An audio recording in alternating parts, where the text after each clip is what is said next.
Welcome to Inside Coverage. It's the how and why behind everything going on in the NFL. She's Jori Epstein. He's Frank Schwab. I'm Jason Fitz. Jori is going to be the superstar of this episode. Just get ready for it because she is sitting in Cleveland. We got a lot we're going to get to. Minicamp storylines. We've got holdouts. We've got all sorts of drama happening there. We're going to preview the NFC North. That's actually a good division for once. But right now, as we sit, Jori is sitting in Cleveland, not at the Pro Football Hall of Fame, not at the Rock and Roll Hall of Fame. No, the only thing more exciting than that, she's hanging out with the Browns. But I think, Jori, there is some value to this because sometimes stories feel just dumb to me. I'm just going to be honest. Sometimes I feel like we blew, like last year. By the end of last year, I was so done talking about Aaron Rodgers. It was just coming out my nose, right? But like, there is value to what's happening in Cleveland. We're going to be doing it again this year. Yeah, I know.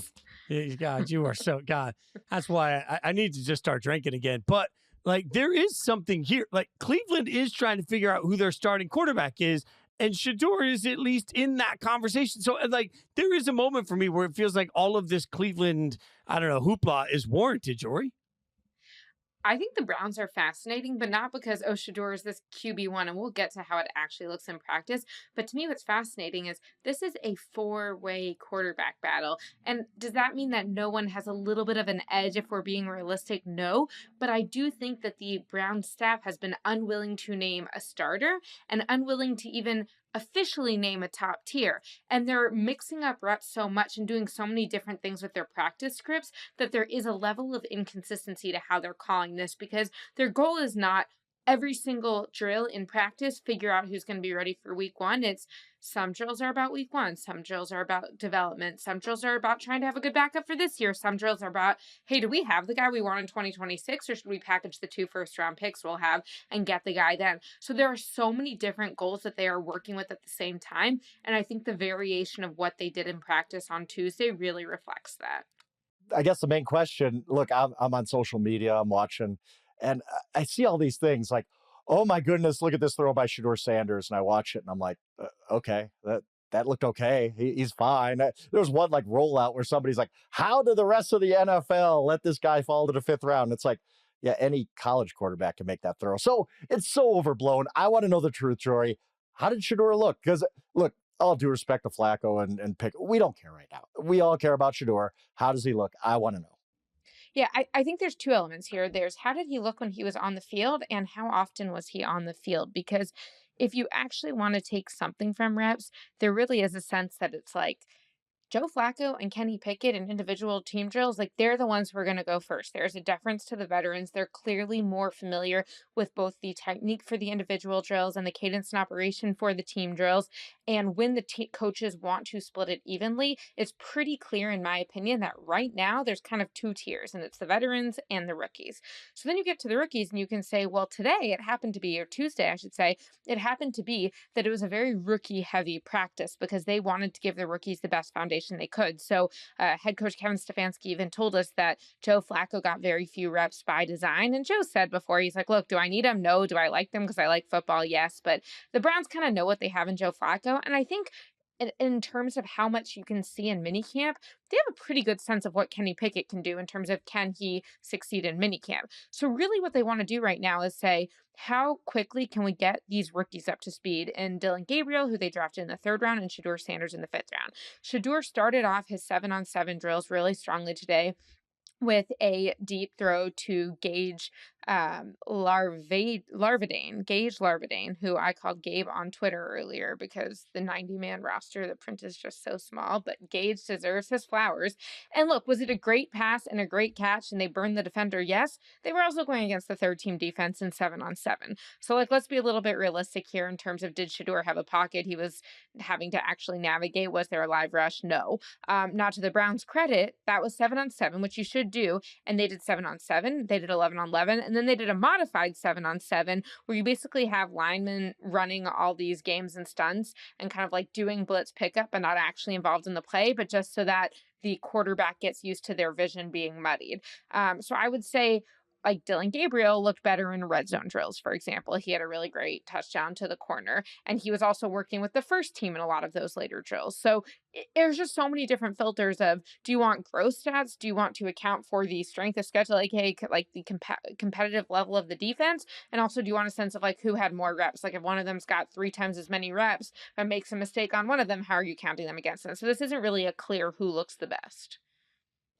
I think that speaks, though, guys, to what's going to happen with Shedeur coverage for the next several months. It's going to be confirmation bias for a lot of people. Not for you, Jori, personally, but for a lot of people on Twitter, it's going to be all about confirmation bias. If you believe that Shedeur was overhyped, then you're going to find reasons that Shedeur's completions aren't worth a damn. If you believe that Shedeur is being disrespected, then you're going to find a reason. And I saw that through the reaction today on X to the number of throws. You'd see a great throw, and one comment would be, well, this is exactly why he never should have lasted to the 5th round. And the next person saying, yeah, but he's staring down the receiver. Like, it's just, we're in this can't win situation for Shedeur. And that's the frustrating part of it, because somehow, some way, Frank, the entire world's going to have to sort through all of the trash that's around the coverage of Shedeur and break it down the way Jori just did. There is nuance to the whys in the hows, and somehow the Browns are going to have to find their future quarterback through some of that. I've never seen a 4th-string quarterback get this much attention, unless Tim Tebow was 4th-string when he went to the Jets. Then he might have beat that record. Never seen a fifth rounder get this type of attention. So, I mean, Jori, you're there. Am I wrong about that? It just feels like this circus we've never seen before. We've seen it, first overall pick gets this attention. Okay, sure. I remember I was covering the Broncos when Tim Tebow was drafted. Yes, there was a lot of undoing. We're talking about a 5th rounder who's 4th on the depth chart. I don't know that I've ever seen anything like this. Is there anything you could compare this to? Because it just seems weird. It seems weird that we're talking about this 4th-string rookie as much as we are, to be honest with you. It's weird for a lot of reasons, including the fact that the Browns aren't shutting it down. And I know people are leading to conspiracy theories about this. And I don't think this is a conspiracy. I think this is very much a like, hey, why don't we let the best man win? Why don't we let this just be a true competition? But I think when you go to practice, it's pretty clear that like some guys are better than others. What's interesting to me is one of the reasons I wanted to actually fly to Cleveland and report this on the ground and see kind of that big picture of what's going on in individual drills and does that conclusion align with what's going on in team drills, is I wanted to get that local beat reporter feel of what it feels like inside the building, as opposed to when you're looking at talk shows all the time and you're sitting at your computer screen. And fascinating to me, because you talked to a bunch of the beat reporters while you're out there, they have pretty different opinions. Now, I would not say any of the ones I talked to today currently are like, oh yeah, Shedeur starting week 1. But in terms of like the relative strengths of Shedeur Sanders versus Dillon Gabriel, I feel like it's somewhat polarizing and mixed. And again, these aren't people saying, here's who I want to start, but some people are like, hey, do you see that arm strength? I've been trying to tell you. And the others are like, yeah, he really wasn't processing as cleanly. To me, what's more interesting is how they learn at this point, because I wrote about this today, which is that Shedeur Sanders had the last reps in 11-on-11 drills because, again, he is currently like functionally at the bottom of the depth chart. And I say that in terms of what reps he's getting. And he comes off the field. He's talking to offensive coordinator Tommy Rees pretty animatedly. And then he goes over to the sideline where the Browns have this really cool, like, basically like very thick projector where they are showing film on the sideline. So I have seen this in Minnesota before, but I never saw this when I was covering the Cowboys, the ability to review film in the middle of practice on the sideline. And as Tommy Rees is taking some of the group through what they saw, Joe Flacco, who had been kneeling, gets up from his kneel and starts gesturing like pretty animatedly towards Shedeur Sanders. And he's like, okay, here's what you do with the wrist flick, the rollout, the drop back, the wind up. Like there's all of these different steps. I mean, he's demonstrating it multiple times. And to me, that was kind of like the number one takeaway I had today, is that for all of us on the outside who might think this must be really awkward, this must be combative, Joe Flacco's like, I'm not being a mentor, Shedeur Sanders like, I'm going to prove myself, right?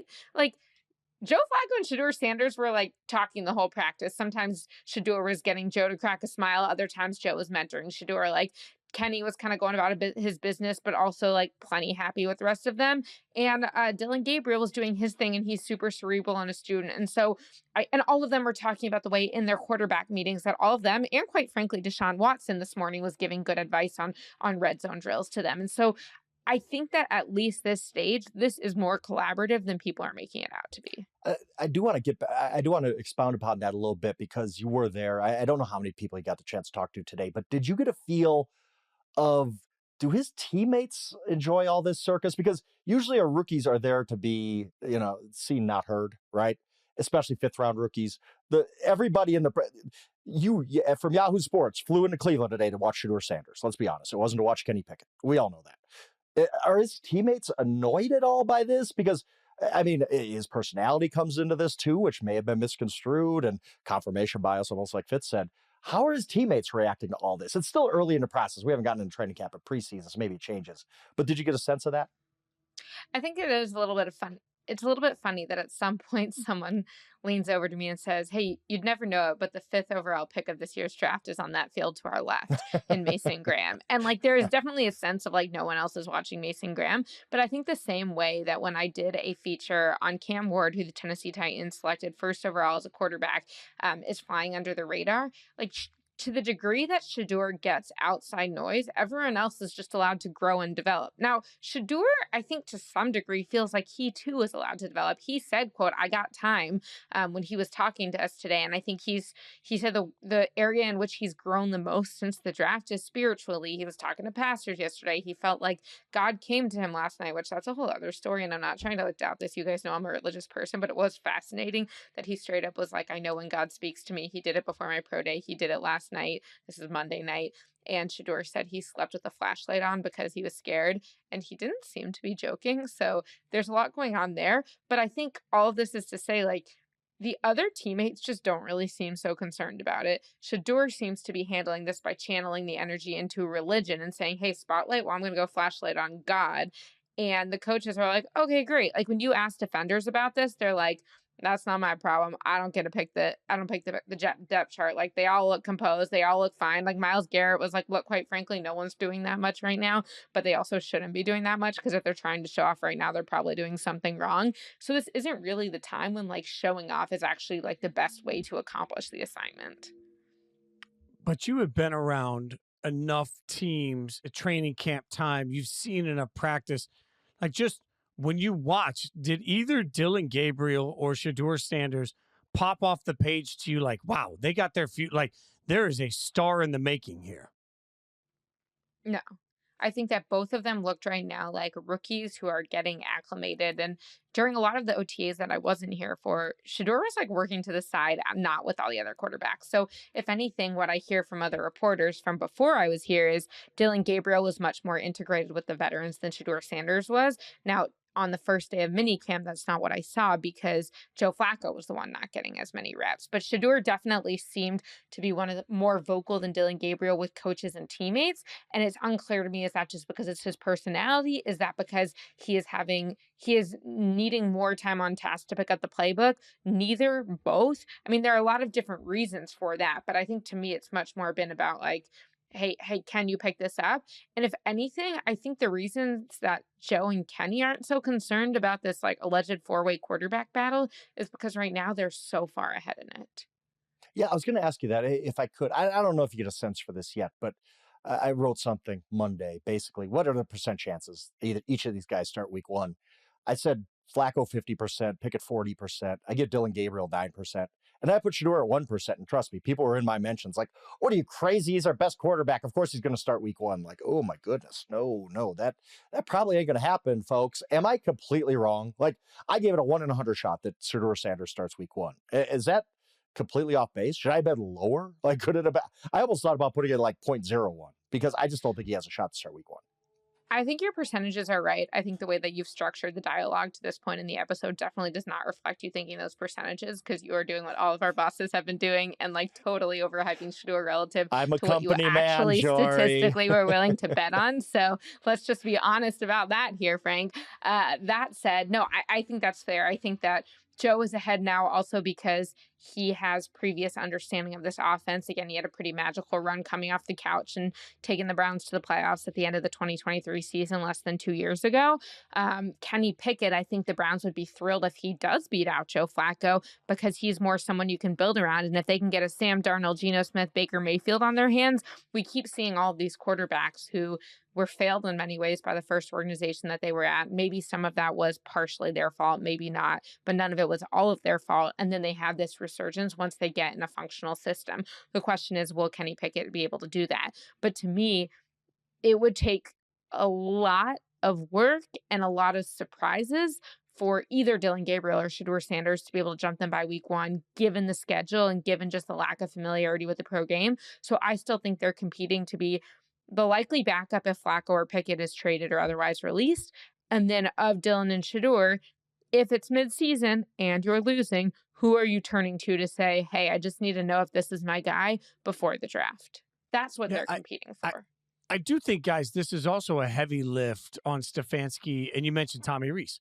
Like, you now have this responsibility for a roster that feels like, other than quarterback, they feel like they can be a competitive football team. I think the Browns organizationally, even if we don't.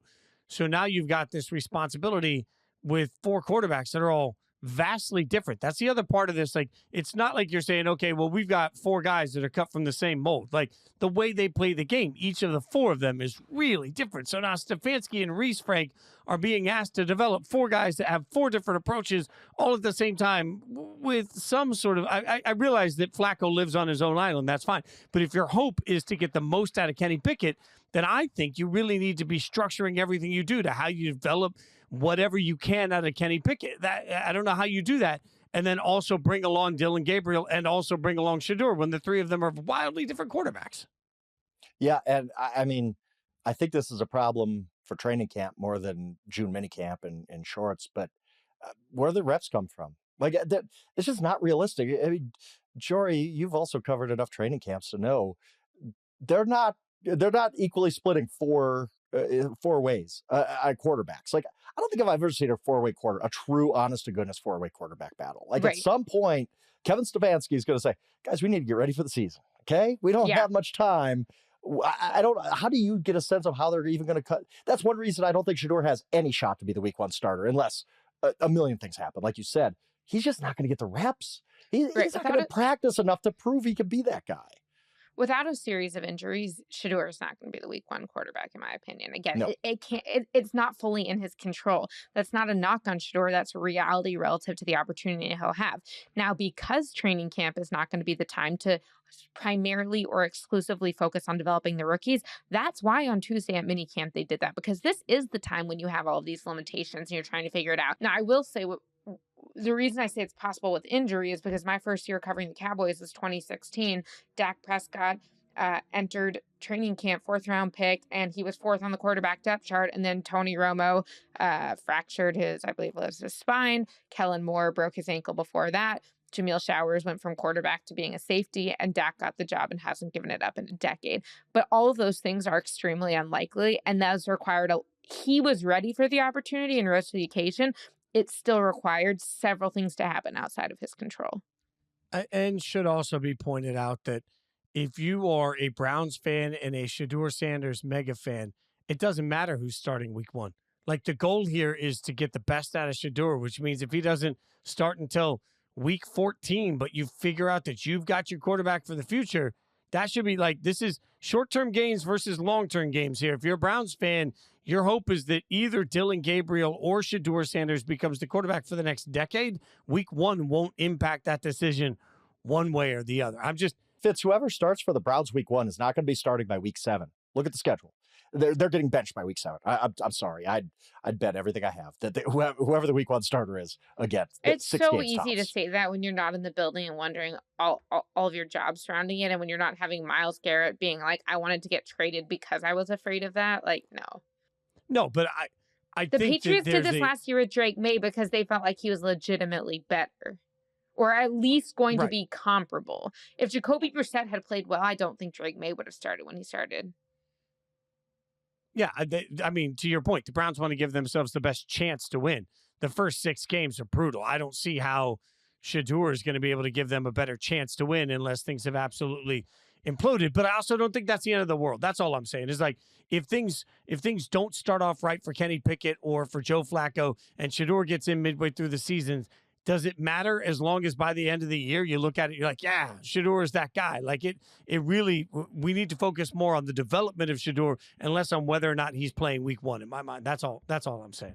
And one other thing I'll note is just that sometimes you see these players who come in and there's this level of arrogance that's portrayed on them. And I will say today when we were talking to the players, Myles Garrett was finishing up his interview, and Shedeur Sanders was waiting to talk afterwards. And it wasn't like Shedeur was like, why do I have to wait so long, or complaining. Like, he was kind of just standing there for probably a good 5 minutes, which I know that sounds like a little thing, but I think that I've seen the type of players in my career who are like, why am I waiting here? Why did you bring me over?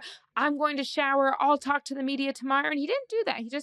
He stood there. A couple people came over to talk to him. He drank his water. Like, it wasn't the I deserve a diva treatment. And I will even say this because I was at the combine. And I think I said this on this podcast, in the hallway of the convention center in Indianapolis, where all of a sudden someone goes, hey, we need you to move out of the way. Cameras coming through. And it was cameras of Shedeur Sanders walking through the convention center in Indianapolis, not cameras getting him doing a 40 or throwing routes, literally walking in a plush hallway that's like not the prettiest of hallways, with all due respect to Indianapolis's convention center, which is extremely well designed for the combine and many other things.